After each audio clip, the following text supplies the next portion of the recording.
Salut, c'est Pierre Blériot-Niémec. Très heureux d'être parmi vous ce matin. Nous sommes un matin bien ensoleillé. L'objectif de ce direct, ce jour, c'est que je me suis levé et j'ai trouvé que le ministre camerounais de l'administration territoriale, qui se fait tout bonnement appeler Moulinex, a fait une sortie. Mais elle a quelque chose de spectaculaire, la sortie de notre ministre. Il interdit le consensus électoral et il enjoint les administrateurs civils, l'administration territoriale, d'y veiller. On pourrait se poser la question de savoir de quoi se mêle-t-il. D'ailleurs, dans cette vidéo dont vous aurez des extraits, il parle abondamment de l'ECAM. Est-ce que le directeur de l'ECAM, le directeur général de l'ECAM, a perdu la parole? Est-ce que le ministre Atangandi veut se substituer à Elekam, à qui il donne carrément des injonctions? Elekam devra y veiller. Non, monsieur le ministre, c'est pas votre rôle. Ce n'est malheureusement pas votre rôle. Je suis tout respectueux, mais c'est pas votre rôle. Et se mêler de quoi? Le consensus électoral possible de l'opposition dont on parle ne consiste plus à penser à la possibilité de retirer les bulletins de vote des bureaux. Du tout. Les gens ne sont pas naïfs.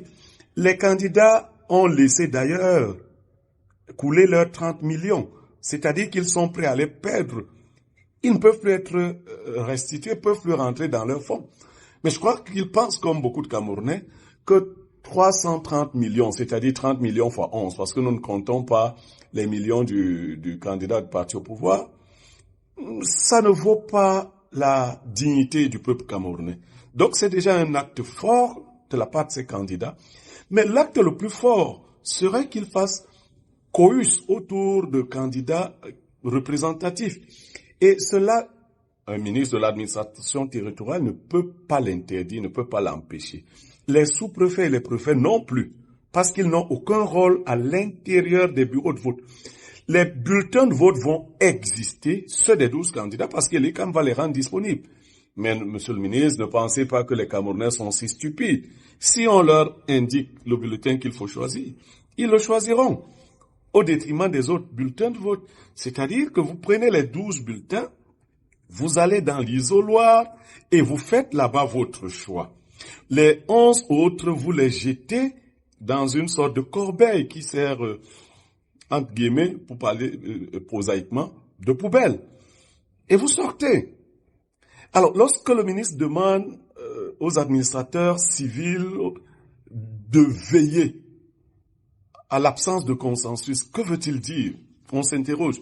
Est-ce qu'ils vont venir dans les bureaux de vote dire aux candidats, aux électeurs, vous prenez tous les bulletins, vous votez tel ou tel? Comment ils vont veiller? Qu'est-ce qu'il veut dire? Qu'est-ce qu'il sous-entend? Non. Nous le penserons sérieux. Il ne veut pas dire cela. Il ne veut pas dire qu'il veut organiser une sorte de fraude électorale. Non, le ministre Atangandi ne fait pas de fraude électorale. Non du tout. Vous le connaissez. Lors de la dernière élection électorale présidentielle, on a dit qu'il a fait venir des faux agents de Transparency International. Non, des faux observateurs. Non, c'était pas le ministre Atangandi. C'est pas dans ses habitudes. C'est pas comme ça qu'il fonctionne de toutes les façons, nous pensons. Non, plus sérieusement, l'opposition a un moment important. Un moment très important. J'aurais pu encore garder le silence. Vous connaissez l'actualité de l'heure. Je viens de démissionner d'Info Télévision, la chaîne qui m'a accueilli il y a exactement 40 mois, parce que c'était au mois de mai 2022.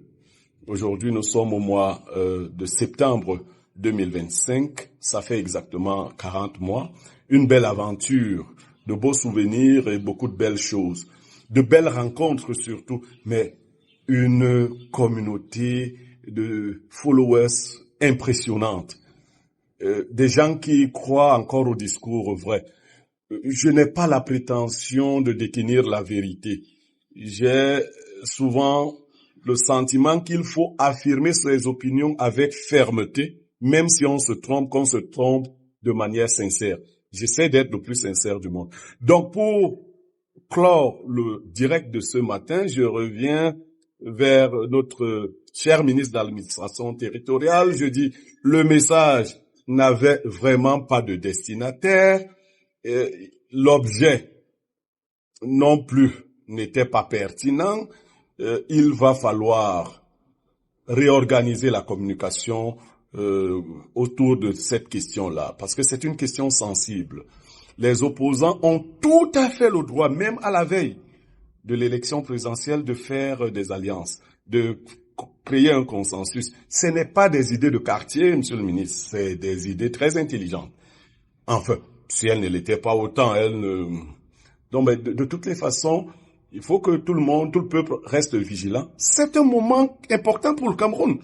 Ce n'est pas le moment dont on devrait priver un seul Camerounais. C'est notre moment, à nous tous, y compris les membres du parti au pouvoir, le RDPC. C'est un moment important. Nous allons quand même élire en 2025 un chef d'État.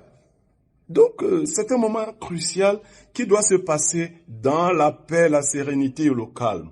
Et à mon petit niveau, je ferai toujours ce qui est possible pour que notre beau pays reste en paix. C'est vrai qu'il y en a qui ne veulent pas de cette paix, même lorsqu'ils l'affirment verbalement. Leurs pratiques vont à l'encontre de la paix. Mais bon, pas d'oiseau de mauvais augure ce matin. Je vous dis au revoir et à très très bientôt.